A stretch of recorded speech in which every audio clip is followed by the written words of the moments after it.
তো বন্ধুরা অ্যাকচুয়ালি এই আমাদের জব প্রিপারেশনের পরে আমরা এখানে ব্যবহার করি স্ট্রং বার। এটাকে অনেকে অনেক নাম আছে, স্টিফিনার বলে, স্ট্রং বার বলে, স্ট্যান্ড ব্যাগ বলে। হ্যাঁ, তো মূল কথা হলো যে এটা দেওয়ার উদ্দেশ্য হচ্ছে স্ট্রং, মানে দুটো প্লেট যখন আমি ওয়েল্ড করবো অনেক সময় ব্যান্ড হয়ে যায়, এটা কি হিট ইম্পোর্ট অনেক বেশি হয়, কারণ এমআইজি বিশেষ করে এমআইজিতে অনেক হিট ইম্পোর্ট হয়। এই কারণেই আমাদের অবশ্যই মনে রাখতে হবে যে আমরা যখন ওয়েল্ড করবো যেগুলো ধরনের সিঙ্গেল পি বার জয়েন অবশ্যই আমরা স্ট্রং বার ব্যবহার করবো।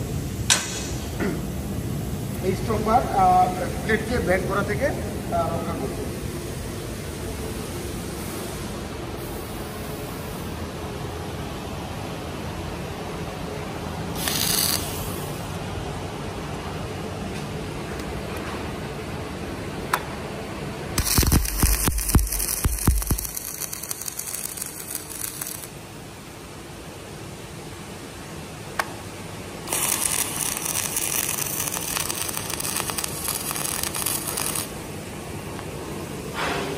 এরকম দুটো স্ট্রং বার অবশ্যই আমরা ইউজ করব।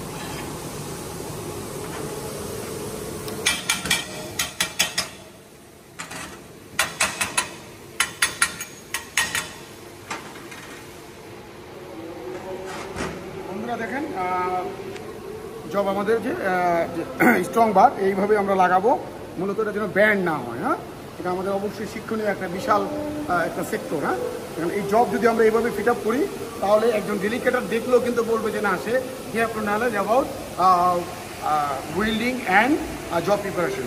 সো আমরা এখান থেকে শিখে নেব যে অ্যাকচুয়ালি জবটা কীভাবে প্রিপারেশন করে।